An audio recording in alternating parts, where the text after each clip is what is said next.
교육의 콘텐츠입니다. 전반적으로 이론적인 부분을 좀 말씀을 드리고 실제로 키워드 선정을 어떻게 하는지 안내 드리겠습니다. 시스테매틱 리뷰 및 메타 분석 논문 작성에서 검색이 중요한 이유를 한번 살펴보겠습니다. 지금 이 화면에서 보여지는 이 차트는 시스테매틱 리뷰나 메타 분석이 펀메드에서 어떻게 연도별로 출간됐는지 논문 수를 확인할 수 있는 그래프입니다. 이 그래프를 보면 연구자들 사이에서 시스테매틱이나 메타 분석 논문에 대한 관심이 2000년대 이후로 쭉 계속 높아지고 있다는 것도 확인할 수 있고, 또 한 가지는 근거 중심 의학이 중요해지고 있다는 연구 동향도 확인을 할 수 있습니다. 오늘 확인할 이 연구 방법의 특징은 IRB 심의가 면제된다라는 것이 부분 특징이기도 하고요. 궁극적으로 이 시스테매틱 리뷰나 메타 분석이 각광받게 된 이유는 그 분야의 전문가들이 특정 연구 주제의 결과들을 합성해서 근거 수준이 굉장히 높은 리뷰를 생성하고 있다는 것이 이 연구 방법의 특징이자 의의라고 말씀드릴 수 있습니다.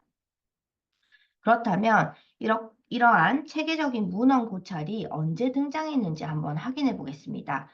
체계적인 문헌 고찰은요, 1970년대 이후에 등장한 연구 방법입니다. 많이 들어보셨을 건데 아치코크란이라는 이분이 영국의 의사이기도 하고 근거 중심 의학의 토대를 마련한 분이죠.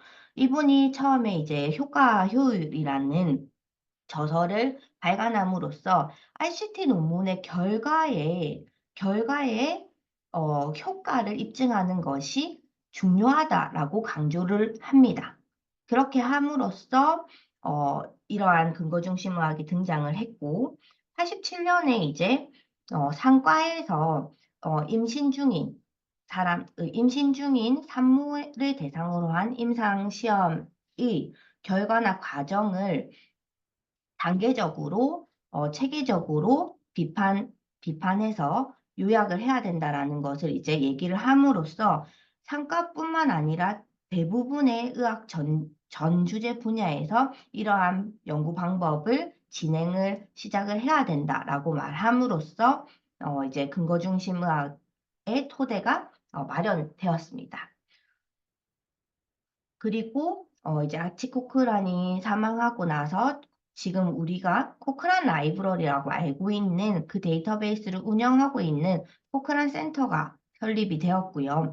코크란 센터가 설립됨으로써 체계전 고찰이라는 연구 방법이 시작되었습니다. 그리고 보건의학 연구자들이 체계적인 문헌 고찰을 하는 이유를 정리해 보겠습니다. 체계적인 문헌 고찰이라는 연구를 하는 가장 큰 이유는 일단 이 문헌 고찰을 보면 전반적인 그 연구의 현황을 알 수 있습니다. 그리고 해당 연구관 그 특정 주제에 대한 효과성 입증이라든지 그러한 연구들의 차이점을 탐색할 수 있다라는 장점이 있습니다. 그리고 개인 SR이나 메타 분석도 많이 하지만 이 의사결정 시 신뢰할 만한 근거를 제공하기 위해서 보건의료 정책이라든지 임상 가이드라인에 많이 사용되는 연구입니다. 이러한 체계적 문헌 고찰에 대한 정의는 굉장히 다양한 연구에서 진행이 되었는데 한 문장 정의가 있어서 함께 공유해 보겠습니다. 체계적인 고찰이라는 것은 일단 종설의 한 종류인데요. 명백하게 구조화된 질문을 가진 종설입니다. 그리고 중요한 부분입니다. 사전에 정의된 기준에 의해서 체계적이고 엄격한 방법에 따라 관련된 모든 연구를 찾아서 그 중에 선택된 자료를 수집 분석한 연구 방법입니다. 그러면 이 메타 분석이라는 것은 체계적 문헌 고찰에 모두 포함되는 방법이 아닙니다. 이 정의를 한번 확인해 볼게요. 2개 이상의 독립적인 연구들의 결과를 합산하기 위해 개발된 통계적인 연구 방법입니다. 그래서 체계적 문헌 고찰과 동일한 의미로 사용되진 않고 모든 체계적 문헌 고찰의 메타 분석이라는 통계적 분석을 이용하는 것은 아니다라는 맥락을 알 수 있습니다. 같은 이야기를 이렇게 그림으로 한 번 더 살펴보면 체계적인 문헌 고찰과 메타 분석은 종설이라는 연구 방법 큰 범위에 포함이 되지만 체계적인 문헌 고찰을 하는 연구자들이 모두 메타 분석적으로 통계적인 통계를 분석하는 것이 아니라 메타 분석을 포함할 수도 있고 하지 않을 수도 있다라는 부분을 확인할 수 있고 메타 분석만 또 따로 연구를 진행을 할 수 있다라는 것도 확인을 해볼 수 있습니다. 이러한 체계적인 문헌 고찰의 연구 과정을 네카 가이드라인에서 이 연구 과정을 이렇게 정리해 놓은 부분이 있어서 함께 확인해 보도록 하겠습니다. 첫 번째는 일단 연구 주제를 확정하고 프로토콜을 개발하는 것입니다. 이 프로토콜에는 문헌 검색을 어떤 데이터베이스에서 할 거고 어떤 키워드로 어떤 검색 키워드로 어떻게 검색을 할 거다라는 개괄적인 검색 전략도 포함되게 되고요. 그러한 근거 있는 프로토콜에 따라서 문헌을 검색하고 문헌의 선택 배제를 진행을 해서 질평가와 결론을 도출을 하게 됩니다. 그리고 나서 이렇게 논문을 작성하게 되는데요. 이러한 단계에서 문헌 검색이 중요한 이유는 바로 이 문헌 검색 단계에서 발생할 수 있는 바이어스 때문에 검색을 체계적으로 진행해서 바이어스를 줄이는 것이 중요합니다. 문헌 검색 단계에서 발생할 수 있는 바이어스는 이렇게 데이터베이스 바이어스나 소스 셀렉 바이어스, 퍼블리케이션 바이어스 세 가지 정도가 있는데요. 이러한 바이어스가 발생하는 이유는 데이터베이스를 뭐 하나만 선택해서 진행을 했다라든지 아니면 검색에서 필요한 논문이 누락됐을 경우 그리고 N수를 줄임으로써 그 결과가 긍정적인 방향으로 풀렸을 경우 바이어스가 발생할 수 있습니다. 이렇게 문헌 검색 단계에서 바이어스를 줄일 수 있는 가장 좋은 방법은 문헌 검색을 보다 체계적으로 하고 또 다양한 데이터베이스를 검색해야 된다라고 이렇게 논문에서 얘기를 하고 있습니다. 그래서 이러한 체계적인 문헌 고찰, 메타 분석에서 문헌 검색을 체계적으로 할 수 있는 방법을 한번 확인해 보겠습니다. 체계적인 문헌 검색을 하는 첫 번째 단계는 기존 연구를 검토해야 합니다. 체계적인 고찰 같은 경우에는 중복되는 아이디어는 출판될 수 없습니다. 그래서 내가 지금 생각한 연구 주제가 기존에 이미 연구가 되어 있는지를 검토해야 합니다. 기존 연구를 검토하는 위치는 펍메드나 코크란 라이브러리, 업투데이트와 같은 데이터베이스에서 확인을 할 수 있습니다. 기존 연구가 만약에 있다면 아예 새로운 아이디어로 전환을 하시던지 아니면 기존 연구의 메소드나 뭐 아웃컴을 조금 변형해서 다시 연구 주제를 만드셔야 됩니다. 이렇게 기존 연구가 있는지 확인해서 진행하는 위치는 일단 펍메드에서는 우리가 펍메드 기본 검색 교육 시간에도 보았듯이 검색 결과 화면에 좌측에는 펍메드의 검색 필터들이 있는데요. 이 필터 중에 아티클 타입을 메타 분석이나 체계적 고찰로 선택해서 제한할 수가 있습니다. 펍메드에서 내가 생각한 연구 주제의 키워드를 검색을 하고 이렇게 아티클 타입을 제한해서 실제로 이 연구 주제에 대한 체계적인 고찰이 이미 진행됐는지 확인할 수 있습니다. 또 하나의 정보원은 코크란 라이브러리인데요. 우리 도서관에서도 코크란 라이브러리를 구독하고 있습니다. 도서관에 걸려있는 코크란 라이브러리로 가서 우측 검색창을 통해서 내가 생각한 연구 주제의 검색 키워드를 입력하고 코크란 리뷰에 실제로 이 연구 주제가 이미 진행이 되었는지 안 되었는지 검색 결과로 한번 확인해 보는 작업이 필요합니다. 이런 식으로 기존에 이미 아이디어가 있는지 없는지부터 확인한 다음에 아이디어가 없는 경우에 이제 프로토콜을 작성하고 문헌 검색을 하게 되는데요.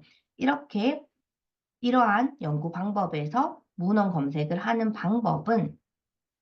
방법이 곧 정의랑 통하게 됩니다. 그래서 한번 정의를 살펴보면 주제와 관련된 정보를 철저하고 객관적이며 재현 가능한 검색을 진행을 해야 되는데 이렇게 재현 가능한 검색을 하면서 또 한 가지 챙겨가야 될 부분이 검색을 한번 함으로써 내가 찾고자 하는 문헌은 최대한 확보하고 또 필요 없는 문헌은 포함되지 않도록 검색 전략을 세우는 것이 이 체계적인 문헌 검색의 핵심이라고 할 수 있습니다.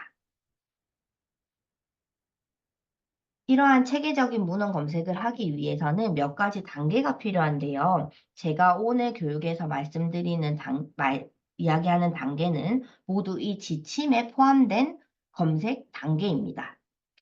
체계적인 문헌 고찰이나 메타 분석을 하시는 연구자들은 저는 지금 오늘 이 코크란 핸드북이나 네카의 가이드라인에서 검색 부분만 말씀을 드리지만 전반적으로 이 연구 과정의 가이드라인을 한번 살펴보시는 것을 권장합니다. 체계적인 문헌 검색 과정을 한번 살펴보겠습니다. 가장 첫 번째는 핵심 질문을 정하고 정해진 핵심 질문을 피코라는 프레임워크를 활용해서 컨셉을 구분해주는 일입니다. 컨셉을 구분하고 나면 각 컨셉마다 통제어 자연어로 키워드 선정을 하고 선정된 키워드를 어떻게 조합할 건지 검색 전략을 수립하는 단계가 필요합니다. 검색 전략이 수립되고 나면 데이터베이스를 선정하고 검색할 데이터베이스에서 데이터베이스별 검색식을 작성을 해서 작성된 검색식을 데이터베이스 어떤 위치에서 검색을 하는 게 효율적인지 확인해서 검색을 진행을 합니다. 데이터베이스 검색까지가 이 단계의 마지막이 아니라 우리가 입증을 해야 되잖아요. 이 검색식이 재현 가능하고 근거 있는 검색식이라는 것을 입증하기 위해서는 검색된 검색식과 검색 결과를 기록하고 저장하는 것까지가 시스테매틱 서치 과정이라고 볼 수 있습니다. 그러면 이 단계별로 한번 확인해 볼 건데요. 오늘은 아마 이 위에 세 단계를 확인을 하고 내일은 이 아래 단계 그리고 마지막 날은 마지막 단계를 확인하는 순서대로 안내를 드릴 예정입니다. 먼저 체계적 문헌 고찰, 메타 분석에서 핵심 질문을 결정을 해야 합니다. 핵심 질문이 연구 주제라고 생각을 하면 좀 더 편하게 생각을 하실 수 있을 것 같아요. 이 연구 주제를 결정을 할 때는 이 연구 주제의 연구 대상, 그리고 중재, 비교 중재, 결과가 모두 포함되는 것이 좋은 핵심 질문이라고 할 수 있습니다. 추가적으로 추가된 체계적 고찰을 보면 제목 뒤에 땡땡 시스테매틱 리뷰, 시스테매틱 리뷰 앤드 메타 분석 이런 식으로 제목에도 연구의 디자인이라든지 수행 장소, 시점도 포함될 수가 있다라는 부분도 함께 확인해 보면 좋을 것 같습니다. 오늘 지금 참석하신 선생님들 중에 연구를 처음 하시거나 아니면 연구 주제, 대학원 과정에서 체계적인 문헌 고찰을 해야 돼서 오신 선생님들도 있으신 것 같아서 초보 연구자들이 이 핵심 질문을 수립할 때 가장 놓치시는 부분이 뭐냐면 이 중재를 구체화하지 않는 분들이 많습니다. 예를 들어서 폐경의 간호중재가 효과적인가? 이런 식으로 중재 자체를 중재로 구체화하지 않고 연구 주제로 가져오는 경우에는 검색에서 검색 결과가 많아질 뿐만 아니라 검색 결과가 많아지면 데이터 분석 자체도 광범위해지고 데이터 분석이 광범위해지면 이 연구 주제의 본질을 흐릴 수가 있습니다. 그렇기 때문에 이러한 핵심 질문을 수립을 할 때는 좀 구체적으로 핵심 질문을 구체화해서 연구 주제를 수립하는 것이 중요합니다. 그리고 나서 수립된 연구 주제를 이러한 다양한 프레임워크로 컨셉을 나눠주는 작업이 필요한데요. 보건의료 분야에 다양한 이런 프레임워크가 있습니다.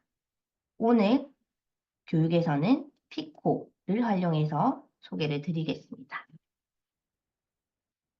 피코 프레임워크를 활용해서 구체화된 질문의 컨셉을 나눌 수가 있습니다. 제가 지금 계속 컨셉 이렇게 컨셉이라고 말씀을 드리는데 피코라는 프레임워크를 활용해서 컨셉을 나누는 방법은 각 컨셉의 이 고유 명사를 함축한 프레임워크가 이 피코인데요. 각 컨셉을 자세히 살펴보면 이 P는 연구 대상입니다. 연구 주제에서 연구 대상은 보통 질병이나 환자군, 주요 질병 문제들이 될 수 있겠죠. 이 I는 연구 주제의 중재에 해당하는 컨셉입니다.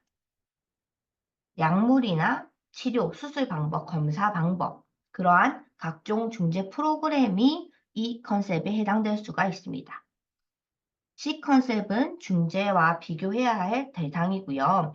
O 컨셉은 PIC 컨셉을 결합해서 내가 보고자 하는 연구의 결과값이 됩니다.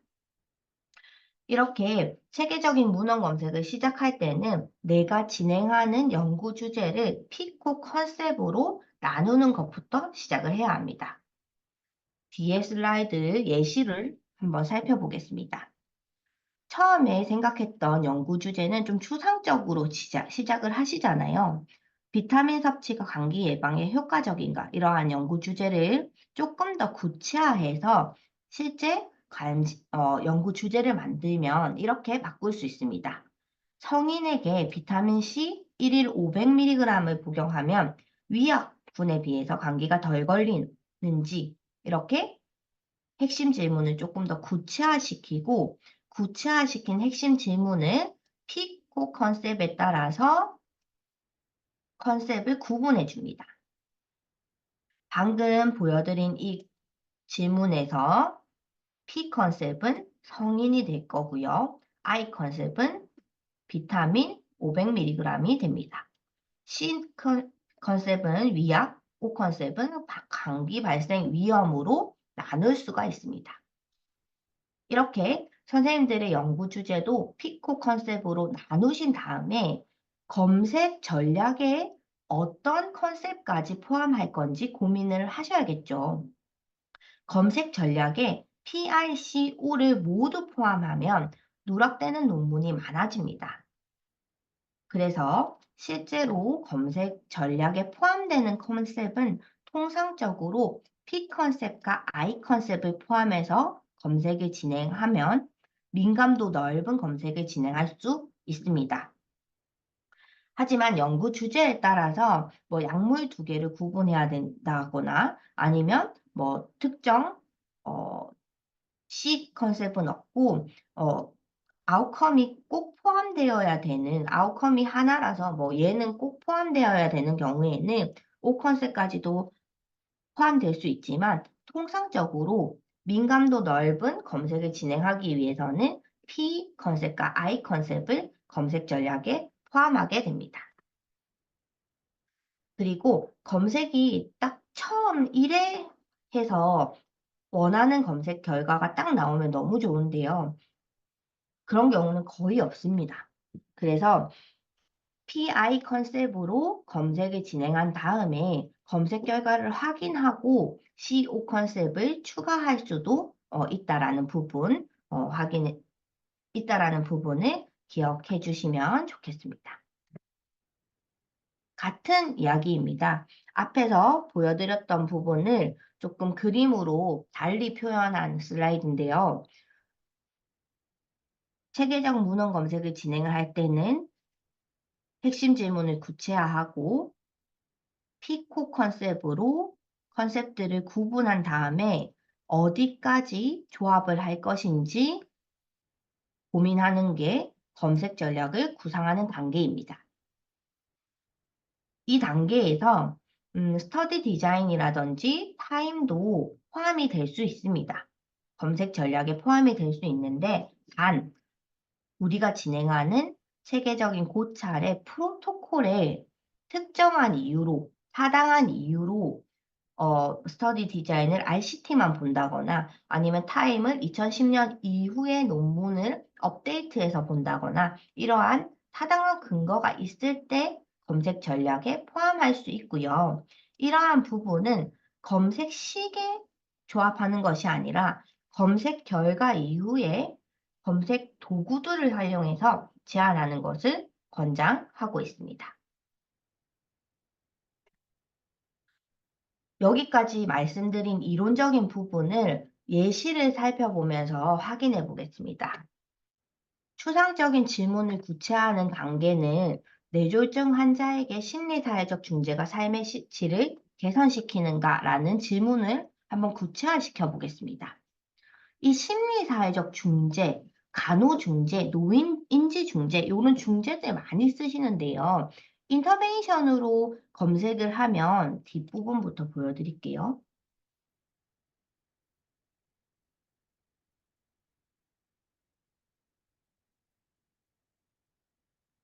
이렇게 펀메드에서 인터벤션으로 검색을 하면 너무 많은 결과값이 나옵니다. 간호중재도 마찬가지입니다.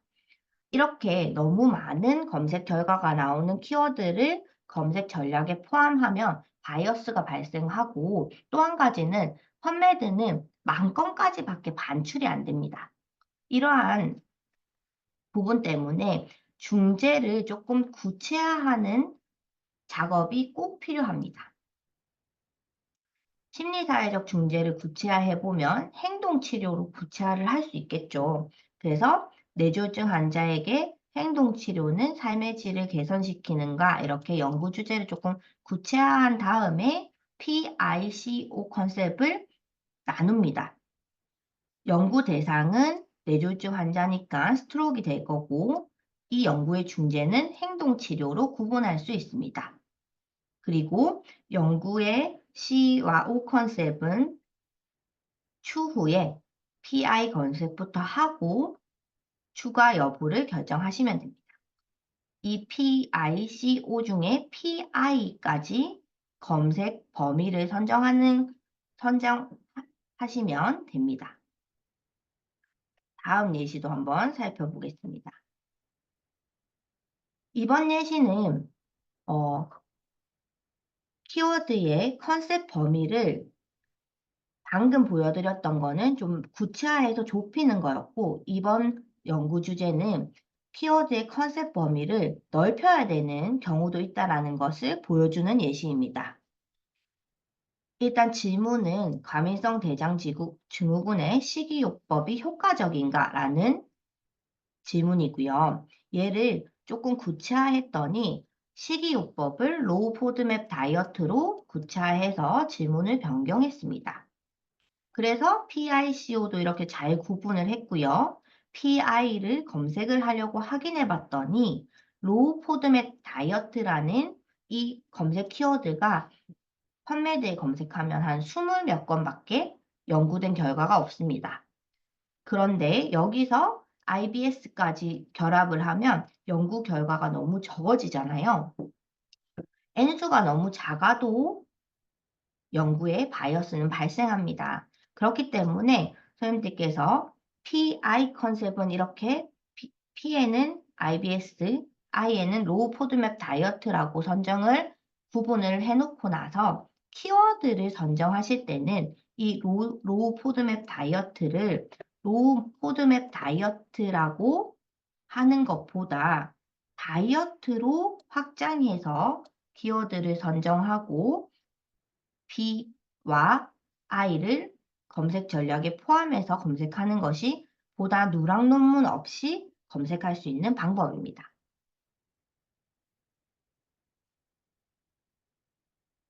실제로 오늘 보여드릴 키워드 선정 예시는 이 질문입니다. 코비드-19의 마스크 착용이 개인 간 전염 예방에 효과적인가? 라는 질문을 컨셉별로 구분을 해보면 P, I, C, O 이렇게 구분을 할 수 있고 구분된 컨셉 중에 검색 전략으로 포함된 컨셉은 각각의 컨셉의 키워드를 통제어와 자연어로 선정하는 단계가 필요합니다. 검색 전략을 구상하기 위해서 연구 주제를 피코 컨셉으로 구분을 했고 구분된 컨셉의 키워드 선정은 통제어와 자연어로 진행을 하시면 됩니다. 통제어와 자연어 선정하는 방법을 설명드리겠습니다. 제가 오늘 시작하면서 그 체계적인 문헌 검색 실습 파일을 다운로드 받을 수 있는 링크도 같이 드렸어요. 그러면 거기 보시면 이러한 포맷이 있습니다. 엑셀 파일의 포맷이 있는데 선생님들께서도 선생님의 연구 주제를 이렇게 컨셉별로 구분해 보시고 각각의 컨셉에 어떤 키워드를 선정하는지 이 포맷을 활용해서 이용해 보시면 좋을 것 같습니다. 코비드-19이라는 컨셉의 통제어 선정하는 방법부터 말씀드리겠습니다. 각 컨셉마다 통제어를 선정해야 된다라고 말씀을 드렸고 이미 펀메드 교육에서 들었던 선생님들은 통제어가 무엇인지 알고 계실 텐데요. 한 번 더 여기에 필요한 개념을 설명드리겠습니다. 이 통제어라는 것은 특정 주제에 다양하게 표현된 용어를 대표하는 용어를 데이터베이스에 색인을 해두면 이 통제어로 검색을 하면 다양한 동의어를 한 번에 검색할 수 있다는 장점이 있습니다. 실제로 펀메드에서 코비드-19을 통제어로 검색하면 이만큼의 검색 결과가 나오는데 그냥 자연어로 내가 알고 있는 단어를 검색하면 검색 결과가 이렇게 제각각인 것을 확인할 수 있습니다.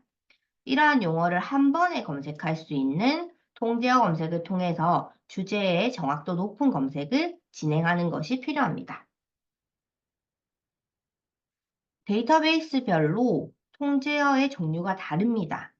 우리는 하나의 데이터베이스에서 검색을 그치는 것이 아니라 여러 가지 다양한 데이터베이스 선정 그리고 데이터베이스 검색을 통해서 바이어스를 줄이는 작업을 하셔야 되잖아요. 그래서 보건의학 분야의 대표적인 통제어 두 가지를 안내드리겠습니다. 메쉬와 EM트리입니다. 메쉬를 사용하는 데이터베이스는 펀메드, 코카란 라이브러리가 대표적입니다. 우리가 내일 코어 데이터베이스라고 말씀드릴 데이터베이스가 바로 이 세 가지 데이터베이스인데요. 여기서 기억하셔야 될 부분은 펀메드랑 코크란 라이브러리에서는 메쉬를 통제어로 선정을 해야 된다라는 부분이고 EMBS라는 데이터베이스에서는 EM트리로 통제어를 선정해야 된다라는 것만 기억을 해주시면 될 것 같습니다. 먼저 메쉬 통제어를 찾는 위치는 펀메드에서 찾으시는 게 조금 더 용이합니다. 펀메드 메인 화면에 메쉬 데이터베이스로 접속을 하면 여기서는 펀메드의 통제어 메쉬 용어를 검색할 수 있는 데이터베이스 인터페이스가 새롭게 나타납니다. 여기서 내가 알고 있는 통제어로 내가 알고 있는 자연어, 알고 있는 키워드를 검색하면 다양한 용어들이 나올 건데요. 검색된 용어가 메쉬 텀이라고 보시면 됩니다. 알고 있는 자연어로 이렇게 매핑이 통제어로 동일하게 되면 좋겠지만 내가 알고 있는 자연어가 통제어가 아닐 경우도 있기 때문에 반드시 메쉬 데이터베이스로 오셔서 메쉬 용어를 확인해야 합니다. 메쉬 용어의 상세 화면을 보면 이렇게 메쉬 텀에 대한 스콥 노트가 있고요. 아래 보시면 다양한 뭐 서페이딩이라든지 검색 도구들이 있는데 오늘은 이 메쉬 교육이 아니기 때문에 통제어를 선정하고 통제어를 추출하는 방법까지만 설명드리겠습니다. 통제어를 추출하는 방법은 이 상세 화면에서 Add Search Builder라는 버튼을 통해서 통제어 검색식 형태로 한번 변형해주는 작업이 필요합니다. 그리고 나서 서치 펀매드를 하면 이 통제어에 대한 펀매드 검색 결과를 확인할 수 있지만 우리는 여기서 펀매드 검색 결과를 확인하는 것이 아니라 통제어 선정 그리고 선정된 통제어의 검색식을 가져가는 것이 목표입니다. 그래서 Add to Search Builder로 확인된 펀매드의 COVID-19 통제어 검색식을 그대로 키워드 선정 작업 파일에 기록해 주시면 됩니다. 마스크를 가지고 통제어 선정 작업을 한번 보여드리겠습니다.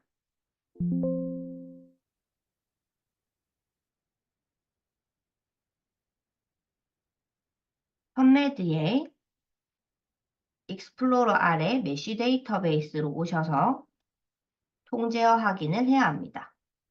방금 슬라이드로 보여드렸던 COVID-19는 COVID-19이 포함된 메시텀이 총 207건이 확인이 되는데 그 중에서 스콥노트, 용어 아래 있는 스콥노트를 확인해서 COVID-19에 대한 통제어를 찾으시고 통제어를 클릭해서 상세 검색 결과 보기 화면으로 가면 이렇게 우측에 펀매드 서치 빌더가 있습니다. 여기서 Add to Search Builder를 하면 COVID-19 통제어 검색식이 바로 생성이 되고 얘를 복사해서 키워드 선정 파일에 기록해두는 작업을 하시면 됩니다. 페이스 마스크도 마찬가지입니다. 통제어를 검색할 수 있는 메쉬 데이터베이스의 검색창에 알고 있는 혹은 컨셉으로 구분된 자연어를 검색을 하면 검색 결과가 2건이 나옵니다. 마스크와 마스크 중에 마스크와 이렇게 구호 보호기죠. 제가 갑자기 단어가 생각이 안 나네요. 그 통제어가 2가지가 있는데 연구에 조금 더 적합한 통제어를 가져오시면 됩니다. 마스크스로 가서 스콥노트를 확인해 본 다음에 얘도 마찬가지로 펀매드 서치 빌더에서 통제어 검색식으로 변환한 다음에 얘를 복사해서 통제어 형태로 기록을 해주시면 됩니다. 우리가 통제어 검색을 하면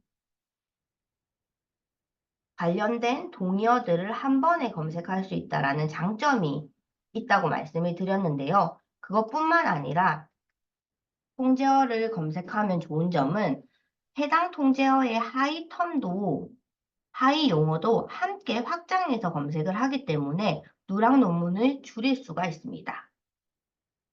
메쉬의 특징 중에 하나가 하이어 검색도 함께 해준다는 거기 때문에 특정 주제에 동일한 용어들을 함께 검색하고 하이어까지 확장해서 민감도를 넓힐 수 있다는 장점이 있습니다. 그리고 메쉬텀을 검색해 보시면 알겠지만 내가 알고 있는 단어로 검색했을 때 딱 매핑되기보다는 이렇게 도치된 메쉬 텀도 많고요. 그리고 메쉬 용어는 이렇게 복수가 많은 편입니다. 그런데 여기서 중요한 점은 알고 있는 단어가 메쉬 텀이 아니기 때문에 메쉬 데이터베이스에서 한 번 더 메쉬 텀을 검색해서 확인할 필요가 있다. 메쉬 텀은 정해져 있기 때문에 메쉬 데이터베이스에서 반드시 확인해야 된다는 것을 기억을 해주시면 되겠습니다. 이렇게 통제어 선정을 하고 나서 하셔야 되는 작업은 자연어 선정입니다. 통제어를 선정하면 동일 개념을 한 번에 검색할 수 있지만 이 자연어 선정을 해야 되는 이유는 통제어로 색인되기까지 타임렉이 존재합니다. 그래서 색인 완료 직전에 최신 논문들은 통제어로 검색되지 않을 가능성이 있습니다. 요즘은 메시텀 부여를 기계 색인하기 때문에 또 인공지능 그 색인을 하기 때문에 그때그때 뭐 1일 이상 가지 않는다고는 하는데요. 통제어를 이제 사람이 한 번 더 검토하고 완벽하게 색인하기까지는 시간이 조금 걸립니다. 그래서 통제어만 검색하면 최근 논문이 누락되기 때문에 자연어 검색을 하셔야 되고요. 또 한 가지는 펀메드에 통제어로 색인되지 않은 그 오픈 액세스, NIH에서 펀딩받은 논문들이라든지 그런 PMC 논문들은 통제어 색인이 안 되어 있는 논문도 많습니다. 그래서 최신 논문이나 그 오픈 액세스 논문들을 함께 누락 없이 검색하기 위해서는 자연어 검색을 반드시 하셔야 됩니다. 자연어를 선정하는 방법은 알고 계신 임상 용어라든지 그 현장에서 쓰이는 그 컨셉의 동의어들을 모두 포함해 주시는 게 좋은데요. 이렇게 말씀드리면 너무 괄적이니까 몇 가지 자연어 선정할 수 있는 위치를 소개해 드리겠습니다. 펀메드 메쉬 데이터베이스에서 메쉬 용어를 검색하면 그 엔트리 텀이 존재합니다. 동의어들을 엔트리 텀에 모아놓는데요. 이 엔트리 텀은 모두 자연어로 선정해 주시는 것이 좋습니다. 그리고 그 EMBase에 가면 EMBase의 EM트리 텀을 찾다 보면 시노님이라는 부분이 있어요. 거기도 동의어가 있거든요. 그 동의어들을 모두 자연어로 선정해서 포괄적으로 검색하는 작업이 필요합니다. 추가적으로 현장에서 사용하는 전문 용어라든지 약어들도 모두 자연어로 많이 선정해 줄수록 검색의 민감도를 넓힐 수 있습니다. 자연어 선정 예시입니다.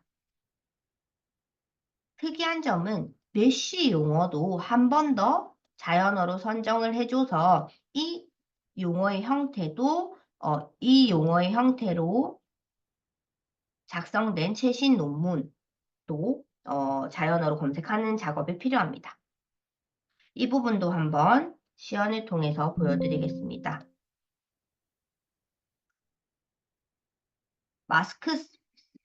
마스크의 통제어와 이 자연어 부분을 선정하는 방법은 일단 메쉬 용어도 자연어로 선정을 해줘서 누락 방지를 해주셔야 되고 메쉬 데이터베이스의 메쉬텀 상세 검색 결과 보기에 이 엔트리텀 부분에 있는 마스크도 모두 자연어로 선정을 해줍니다.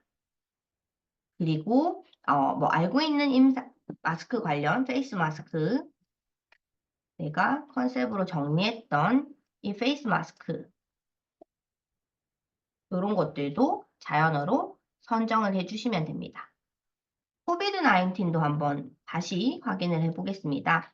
통제어의 코비드 19 상세 검색 결과 보기 화면에서 엔트리 텀을 찾기 전에 메쉬 텀도 자연어로 선정을 해주고 그다음에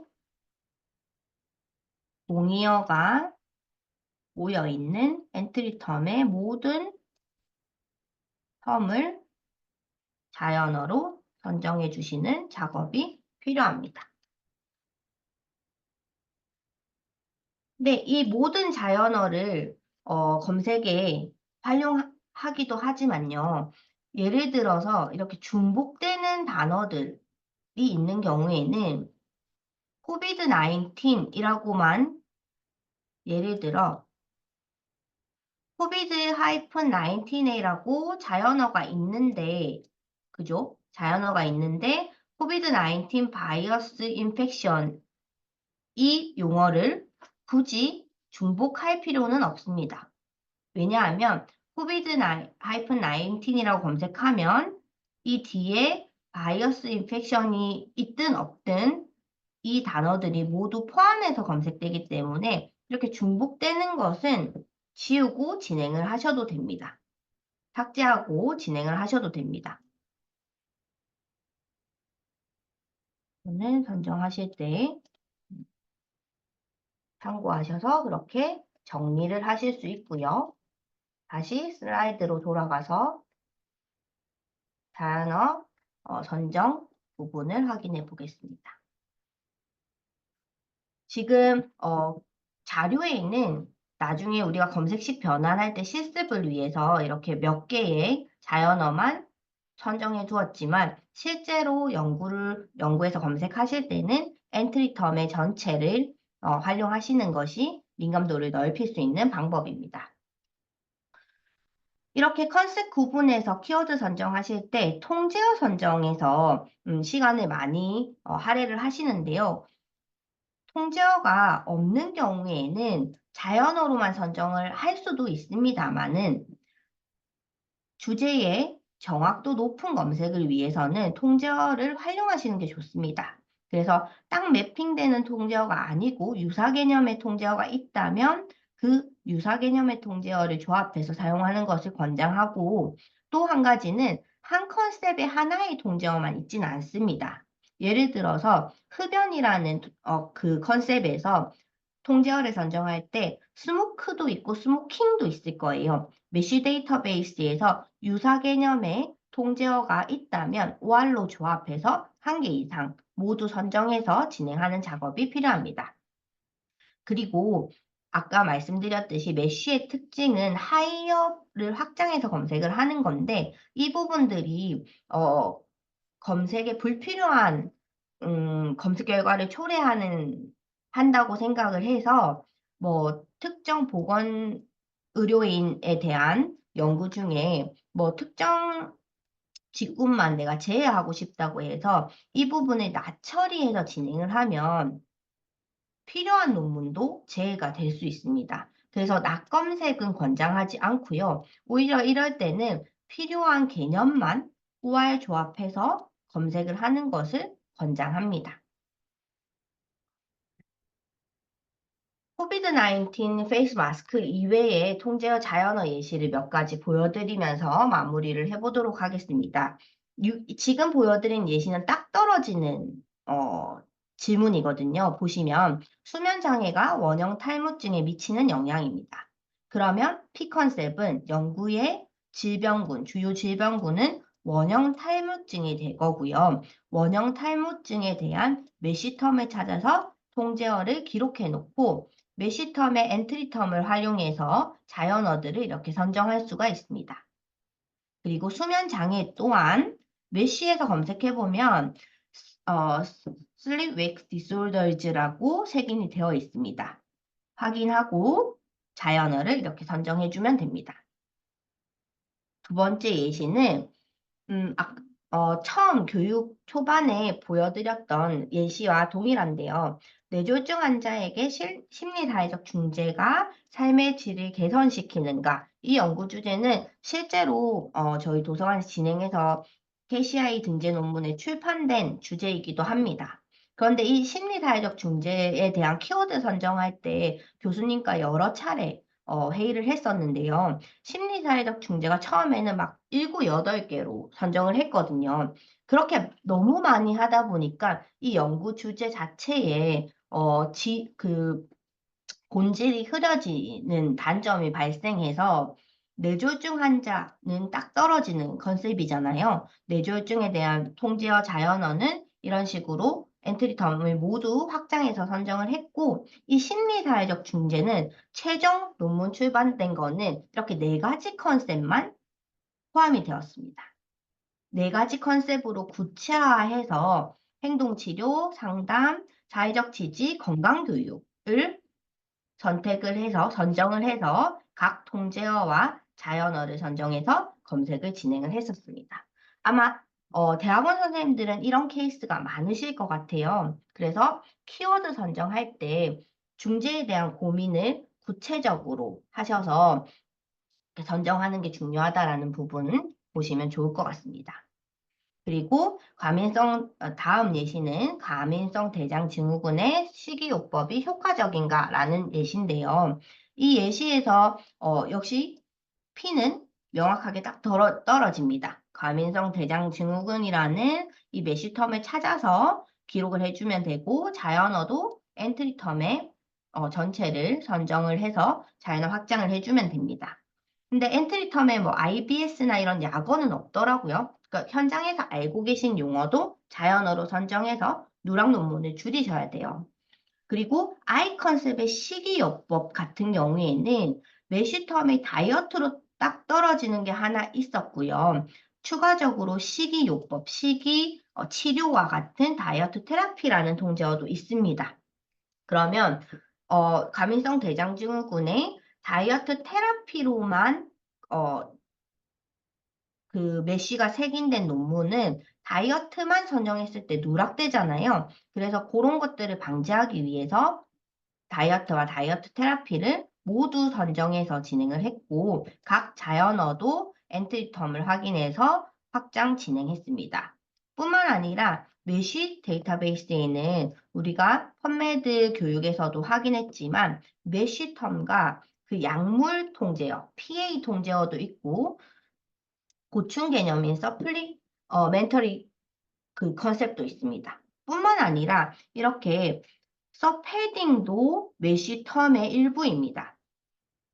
서패딩이 뭐냐면 특정 주제의 부표목이잖아요. 그 특정 주제의 어떤 용어의 측면을 제한할 수 있는 검색 방법인데 다이어트 테라피라는 서패딩이 있어서 이것 또한 추가해서 전체 키워드 선정을 해서 연구를 진행했고 이 연구 또한 실제로 논문이 출간된 케이스입니다. 보시면 선생님들께 이렇게 다양한 선정 예시를 보여드린 이유는 연구 주제마다 딱 정해진 정답이 없습니다. 검색 키워드를 선정할 때 정답이 있는 연구 주제가 없기 때문에 주제마다 너무 다르고 이렇게 통제어를 하나에서 그치는 것이 아니라 좀 확장하거나 또 너무 확장된 개념은 좁혀가면서 키워드 선정을 하는 것이 검색 결과의 바이어스를 줄이는 가장 핵심적인 작업이라고 보시면 될 것 같습니다. 그래서 이렇게 선정된 키워드를 자연어로 구분했지만 실제로 검색식을 작성할 때는 P 컨셉의 통제어 자연어와 I 컨셉의 통제어 자연어를 OR로 묶어서 최종 P&I 검색을 하는 작업이 내일 진행될 작업입니다. 오늘 키워드 선정 부분은 꼭 선생님들 오늘 이 교육으로 그치시는 것이 아니라 생각하는 연구 주제라든지 아니면 지금 보시고 계시는 뭐 참고 문헌의 주제를 가지고 한번 연습을 해보시면 나중에 진짜 연구하실 때 도움이 되실 것 같습니다. 내일 이 시간에 뵙겠습니다. 감사합니다.